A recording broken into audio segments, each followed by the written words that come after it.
আসসালামু আলাইকুম। সংবাদে আপনাদের সবাইকে স্বাগত জানাচ্ছি। আমি ফিরোজ তোহা। শুরুতেই আরবে কেবলস সংবাদ শিরোনাম। বাংলাদেশের গুরুত্বপূর্ণ আপডেট সংবাদে আপনাকে স্বাগত। শুরুতে সংবাদ শিরোনাম, পরে বিস্তারিত। ওবায়দুল কাদেরের বক্তব্যের জবাব দিতে আমার রুচিতে বাদে বলে মন্তব্য করেছেন বিএনপির মহাসচিব মির্জা ফখরুল ইসলাম আলমগীর। এরপর জানিয়ে দিব, সরকারের নতজানু পররাষ্ট্র নীতিতে সেন্ট মার্টিন বিচ্ছিন্নের উপক্রম হয়েছে বলছেন নাগরিক ঐক্যের সভাপতি মাহমুদুর রহমান মান্না। জানিয়ে দিব, সেন্ট মার্টিন দখল হয়ে যাচ্ছে বলে গুজব ছড়াচ্ছে বিএনপি জামাত, অভিযোগ করলেন আওয়ামী লীগের সাধারণ সম্পাদক এবং সড়ক পরিবহন ও সেতুমন্ত্রী ওবায়দুল কাদের। এদিকে 23.5 লক্ষ পশু অবিকৃত, বড় খামারিরা বেশি লোকসানে। জানিয়ে দিব, 24 ঘন্টার মধ্যে কোরবানির পশুর বর্জ্য অপসারণ করতে পারব বললেন মেয়র তাপস। এবং সর্বশেষ জানিয়ে দিব, ঈদের আগের দিনও ইসরায়েলে হামলা, গাজায় নিহত সংখ্যা 10। রোববার ফিলিস্তিনি পালিত হয়েছে পবিত্র ঈদুল আজহা। এদিনও গাজায় হামলা এবং গ্রেপ্তার অভিযান চালিয়েছে ইহুদিবাদী ইসরায়েল সেনাবাহিনী। এতে গত 24 ঘন্টায় 10 জনের মৃত্যু হয়েছে, আহত হয়েছে অন্তত 37 জন। গাজার স্বাস্থ্য কমপ্লেক্স মন্ত্রণালয় জানিয়েছে, ইসরায়েলের বর্বর হামলায় গত 7 অক্টোবরের পর থেকে পর্যন্ত নিহতের সংখ্যা দাঁড়িয়েছে 37,347 জন, আর আহত হয়েছে 95,000-এরও বেশি। ইসরায়েলি বাহিনীর সর্বশেষ যুদ্ধ আপডেটে বলেছে, সেনারা সেন্ট্রাল গাজায় অভিযান অব্যাহত রেখেছে। গতকাল খুব কাছ থেকে লড়াই বেশ কয়েকজন হামাস যোদ্ধাকে হত্যা করেছে। এতে বলা হয়, বিমান বাহিনীর সহায়তায় সেনারা রাফায় অভিযান পরিচালনা করে আরও বেশ কয়েকজন হামাসের যোদ্ধাকে হত্যা করেছে, একটি অস্ত্র গুদামও ধ্বংস করেছে। প্রিয় দর্শক, এতক্ষণ শুনছিলেন সংবাদ শিরোনাম, এবারে বিস্তারিত। তবে তার আগে বন্ধুরা, আপনি কোন স্থান থেকে আমাদের সংবাদটি দেখছেন কমেন্ট করে জানিয়ে দিন এই সংবাদ সম্পর্কে আপনার মূল্যবান মতামত। প্রিয় দর্শক, আপনি যদি আমাদের চ্যানেলে নতুন হয়ে থাকেন, ভিডিওটি দেখতে দেখতে চ্যানেলটি সাবস্ক্রাইব করে রাখুন, যাতে করে আমাদের লেটেস্ট আপডেট সংবাদগুলো সবার আগে আপনার কাছে পৌঁছে যায়। এবারে বিস্তারিত। কাদেরের বক্তব্যের জবাব দিতে রুচিতে বাদে মির্জা ফখরুলের। আওয়ামী লীগের সাধারণ সম্পাদক ও সেতুমন্ত্রী ওবায়দুল কাদেরের বক্তব্যের জবাব দিতে আমার রুচিতে বাদে বলে মন্তব্য করেছেন বিএনপির মহাসচিব মির্জা ফখরুল। সোমবার 17 জুন ঠাকুরগাঁয়ের নিজ বাসভবনে ঈদের নামাজ শেষে শুভেচ্ছা বিনিময়কালে সাংবাদিকদের প্রশ্নের জবাবে তিনি এই মন্তব্য করেন। মির্জা ফখরুল বলেন, আপনারা শুধু ওবায়দুল কাদেরের কথা বলেন, আমি ব্যক্তিগতভাবে তাকে পছন্দ করি না, কারণ ওবায়দুল কাদের সাহেবের কথার জবাব দিতে আমার রুচিতে বাঁধে। তিনি বলেন, যারা রাজনীতি ও ক্ষমতায় আছেন তারা যদি সত্যকে উপলব্ধি করতে না পারেন, দেশের সমস্যা ও গণমানুষের আকাঙ্ক্ষা বুঝতে না পারেন, তাহলে তারা কিভাবে দেশ শাসন করবে? সেটি আমরা 1.5 যুগ ধরে দেখছি। এই দখলদার সরকার জনগণের সব আকাঙ্ক্ষাগুলোকে পদদলিত করে দিয়েছে।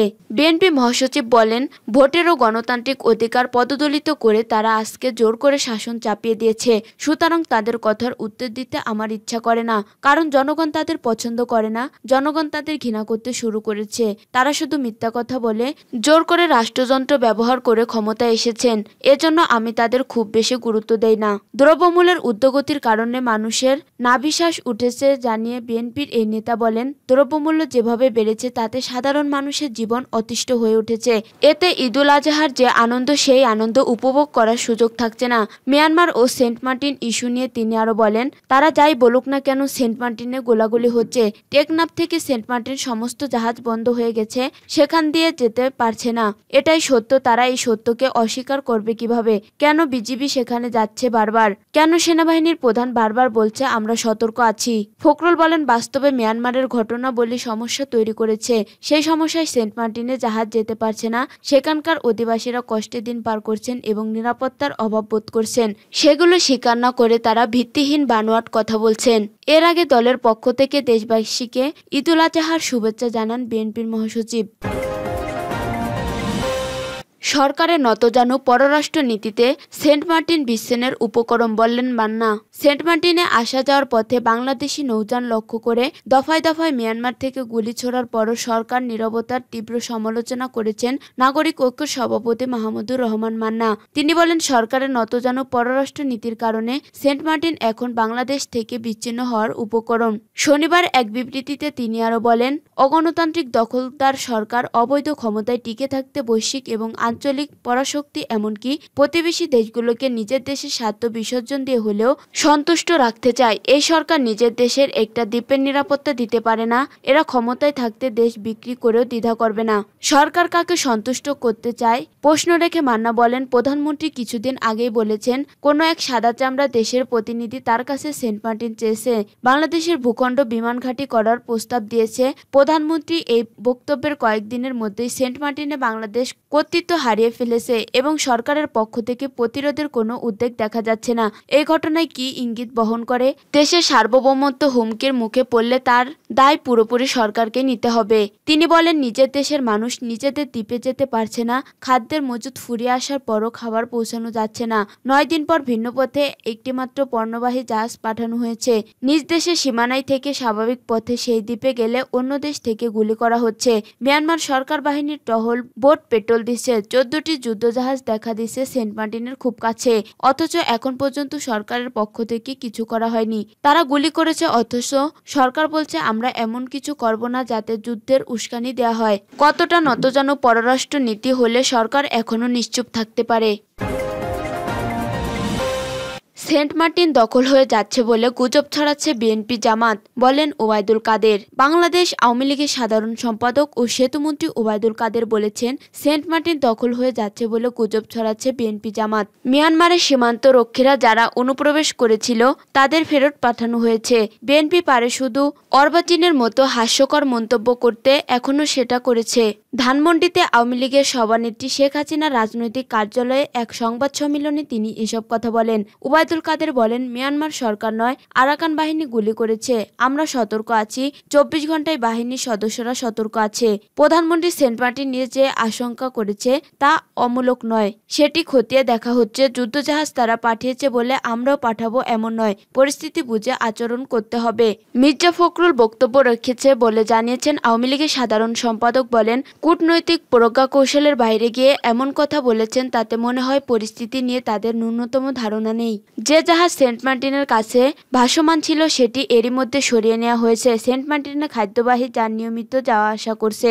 আওয়ামী লীগের সাধারণ সম্পাদক বলেন, মির্জা ফখরুল ইসলামের বলার আগেই আমি বলছি সরকার এখানে নিষ্ক্রিয় নয়। আক্রান্ত হলে পাল্টা আক্রমণে প্রস্তুত আছে সরকার। সেখান থেকে যুদ্ধজাহাজ ইতিমধ্যে প্রত্যাহার হয়েছে, যান চলাচল নিয়মিত হয়ে গেছে, যাওয়া আসা করছে। আমরা গায়ে পড়ে ঝগড়া করব না। মির্জা ফখরুলকে বলতে চাই, এখানে উস্কানি দিয়ে কি মিয়ানমারের সঙ্গে যুদ্ধ বাঁধাবো? সারা বিশ্ব রণক্ষেত্রে পরিণত হয়েছে। মতবিনিময়কালে আওয়ামী লীগ নেতাদের মধ্যে উপস্থিত ছিলেন দলের যুগ্ম সাধারণ সম্পাদক আফম বাহাউদ্দিন নাসিম, সাংগঠনিক সম্পাদক এস.এম. কামাল হোসেন, সুজিত রায় নন্দী, দফতর সম্পাদক ব্যারিস্টার বিপ্লব বড়ুয়া, উপদপ্তর সম্পাদক সায়েম খান সহ কেন্দ্রীয় নেতৃবৃন্দ। সারা দেশে 23.5 লাখ পশু অবিকৃত, বড় খামারিরা বেশি লোকসানে। এবার কোরবানি ঈদে সারা দেশে মোট 1,06,21,228 গবাদি পশু বিক্রি হয়েছে, যা গত বছরের চেয়ে 11,78,228টি বেশি। প্রাণী সম্পদ অধিদপ্তরের তথ্য অনুসারে এবার মোট মজুদ ছিল 1,29,80,367টি পশু। সে অনুযায়ী 23,59,139টি পশু অবিকৃত রয়ে গেছে।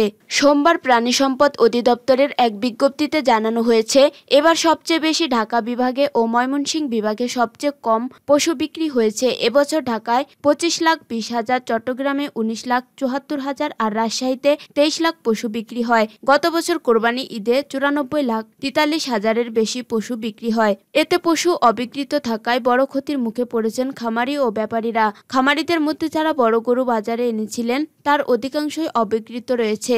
এতে বিপাকে পড়েছেন তারা। চড়া দামের খাবার খাইয়ে ব্যাংক ঋণ নিয়ে যারা খামার করেছেন তাদের অনেকের অবস্থা করুন। খামার পরিচালনায় দৈনন্দিন ব্যয় মোটেই এখন তাদের জন্য কঠিন হবে। ভারত মিয়ানমার থেকে এবার অবৈধ পথে গরু আসায় এই সংকট তৈরি হয়েছে বলে মনে করেছেন সংশ্লিষ্টরা।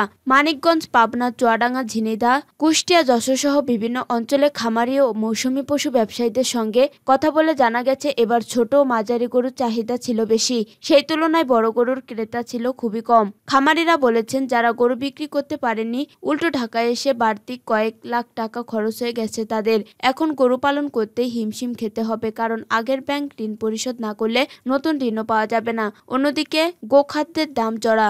আমাদের দেশে যে পরিমাণ গরুর চাহিদা তার ৪৫% প্রয়োজন হয় কোরবানির ঈদে। বাকি গরু সারা বছর বিক্রি হয়। সারা বছর মাংসের দোকানে ছোট ছোট গরু জবাই করা হয়। এগুলো কখনোই বড় বড় খামার থেকে যায় না। বড় খামারিদের খরচ অনেক বেশি, ফলে ছোট গরু বড় প্রতিষ্ঠান উৎপাদন করে না। প্রান্তিক খামারি নিজের ঘরের গরু লালন পালন করে, তার তেমন কোনো খরচ নেই, অথচ আমরা বড় গরু বিক্রি করতে হিমশিম খাচ্ছি। বাংলাদেশে যে পরিমাণ গরু কোরবানি হয় তার মধ্যে ৯৮% ছোট গরু। ছোট গরুর মূল উৎপাদক প্রান্তিক খামারি, ফলে প্রান্তিক চাষিদের নিয়ন্ত্রণে আছে এ খাত। দেশি গরুর চাহিদা অনেক বেশি, যা কর্পোরেট প্রতিষ্ঠান পূরণ করতে পারে না। তাই এবার ঈদে আমাদের মতো কর্পোরেট প্রতিষ্ঠান বড় লোকসানে পড়েছে। ২৪ ঘন্টার মধ্যে কোরবানির পশুর বর্জ্য অপসারণ করতে পারবো বলেন মেয়র তাপস। ২৪ ঘন্টার মধ্যে কোরবানির পশুর বর্জ্য অপসারণের যে লক্ষ্যমাত্রা নির্ধারণ করা হয়েছে তার অনেক আগে ঢাকা দক্ষিণ সিটি কর্পোরেশন ডিএসসিসি বর্জ্য অপসারণে সক্ষম হবে, এই মন্তব্য করেছেন মেয়র শেখ ফজলে নূর তাপস। সোমবার দুপুরে পশুর বর্জ্যের আনুষ্ঠানিক অপসারণ কার্যক্রমে উদ্বোধন অনুষ্ঠানে তিনি এই আশা প্রকাশ করেন। ঢাকা সিটি কর্পোরেশনের প্রধান কার্যালয় নগর ভবনের শীতলক্ষ্যা হলে স্থাপিত কেন্দ্রীয় নিয়ন্ত্রণ কক্ষের মাধ্যমে অনলাইন প্ল্যাটফর্মে যুক্ত হয়ে মেয়র বলেন, আমাদের এবারের প্রস্তুত আগের বারের চাইতে আরো ভালো। আমাদের সক্ষমতা আরো বেড়েছে। নিজস্ব অর্থায়নে আমরা অনেক যন্ত্রপাতি সংযোজন করেছি। আমাদের কর্মকর্তা কর্মচারীরা ইতিমধ্যে অনেক দক্ষ ও প্রশিক্ষিত জনবলে রূপান্তরিত হয়েছে। কাউন্সিলর, আঞ্চলিক নির্বাহী কর্মকর্তা কর্মচারীরা দুপুর ২টার জন্য অপেক্ষা না করে তার আগে কাজ শুরু করে দিয়েছে। আমরা এমন আত্মবিশ্বাসী যে ২৪ ঘন্টার মধ্যে কোরবানির পশুর বর্জ্য অপসারণে যে লক্ষ্যমাত্রা দিয়েছি তার অনেক আগেই আমরা ঢাকা শহরে পরিষ্কার পরিচ্ছন্ন করতে পারবো। তিনি বলেন, ঢাকাবাসীর যে প্রত্যাশা এবং আমাদের যে নির্দিষ্ট লক্ষ্যমাত্রা সেটি হলো ২৪ ঘন্টার মধ্যে যাতে বর্জ্য অপসারণ হয়, শহর পরিষ্কার হয়, বৃষ্টি হলে যাতে জলাবদ্ধতা সৃষ্টি না হয় এবং সংশ্লিষ্ট সকলে যেন এ ব্যাপারে সজাগ থাকে, সে লক্ষ্যে দিক নির্দেশনা দেন মেয়র। অনুষ্ঠানে অন্যদের মধ্যে কর্পোরেশনের প্রধান নির্বাহী কর্মকর্তা মোহাম্মদ মিজানুর রহমান, প্যানেল মেয়র ও ৪৬ নম্বর ওয়ার্ডের কাউন্সিল মোহাম্মদ শহীদুল্লাহ মিনু প্রমুখ বক্তব্য রাখেন।